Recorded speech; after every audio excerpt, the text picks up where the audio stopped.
Hi, I'm Brian from Reason Test Prep. This is our fourth video in our series on the key to a high GMAT or GRE score.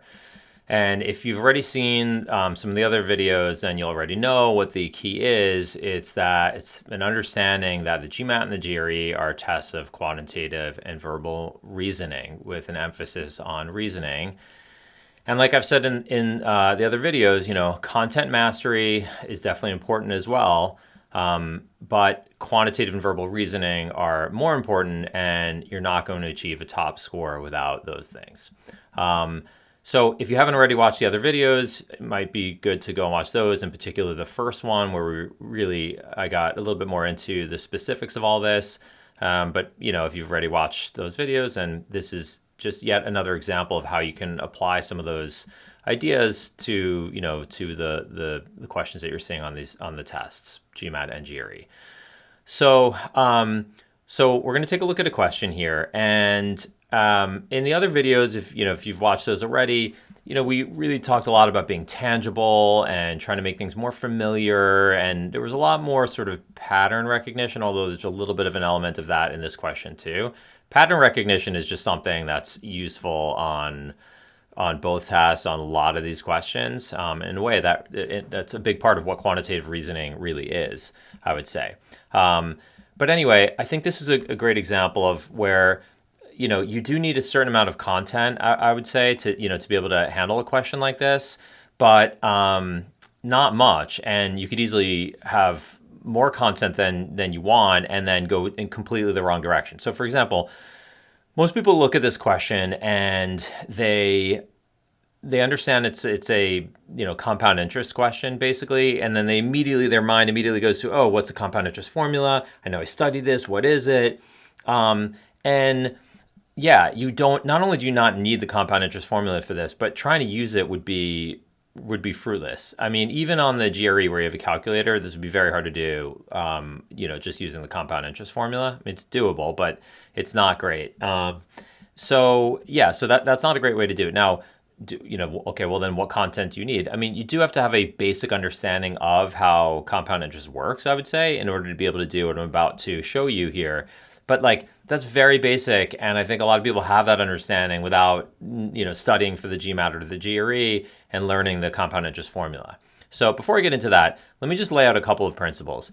The first thing is, in a case like this, again, it's a word problem, right? You want to really read the question and really process what was given, including the answer choices. So in another one of the videos in the series, I mentioned how the answer choices are part of the question, right? They're part of the given information, and you certainly want to make use of them. So here, it says, in how many years after the initial investment, by the way, I think there's a typo. How many years after the initial investment was made would the $1,000 have increased? I think there should be like a would in there, right there. But anyway,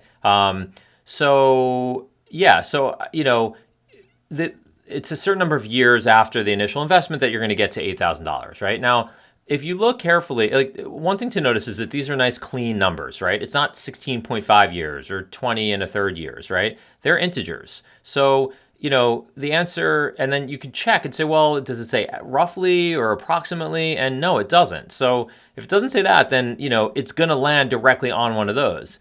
Now that's interesting because, we have very clean numbers here in the first place, $1,000, $4,000, then $8,000. And, exactly 12 years after we get to that 4,000 and exactly 16 or 18 or 20, whatever, it's going to get us to 8,000. So clearly there's something that's going to work out quite cleanly here. And that itself, I think, is a clue. Because if you think about the compound interest formula, you're going to start getting into just crazy numbers if you were to actually, try to calculate it. So looking at the answer choices should be part of your process, right? And then the second thing, let me just take away all that. The second thing is to think carefully about what the question is really asking for, right? So pay very close attention to what you're being given and then really think carefully about what you're being asked for. So here, we're being asked how long it would take to get to $8,000, okay? Now, here's the thing. We know it takes 12 years to go from 1,000 to 4,000. And then by asking, how long will it take overall to get to 8,000, in a way, what the question's really asking is, how long would it take to double, right? Because that's what's going to happen when we go from that 4,000 to the final jump to the 8,000, right? So when you think about it that way, that's really all the question is asking is how long will it take this investment to double? Okay, well, that's different than just, leveraging the compound interest formula. So let's see, are they giving us some information about that? Yes, they are. Because if we're going from 1,000 to 4,000, if we're thinking about, okay, how long does it take to double? Well, it's right there for you, right? I mean, basically, when you go from 1,000 and double to 2,000, and then double that again, and you go to 4,000. And they've told us that that happens in 12 years, right? Well, if that's the case, then, it took 6 years to double from 1,000 to 2,000, and then another 6 to go from 2,000 to 4,000. How long will it take to go to 8,000?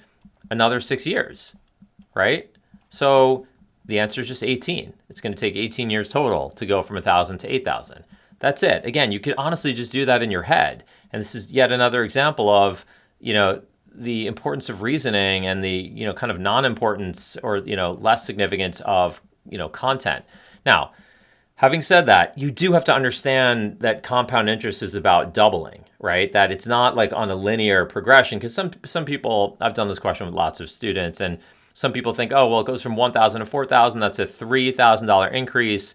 Now I want to go an additional 4,000. So I think that's going to take a little more than 12 years. So, maybe it's 30 or something like that. So you do have to have the basic understanding that, it's a like multiplicative or exponential growth, basically.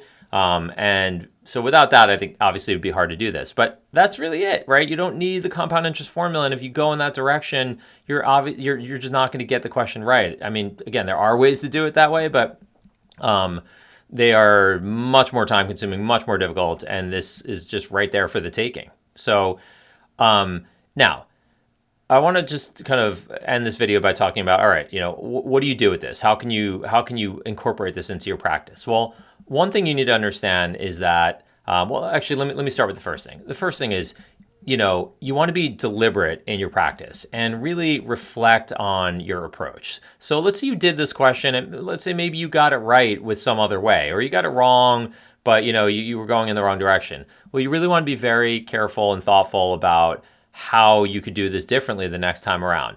And for those of you who saw the first video in this series, this is all stuff I kind of talked about and explained in that video as well.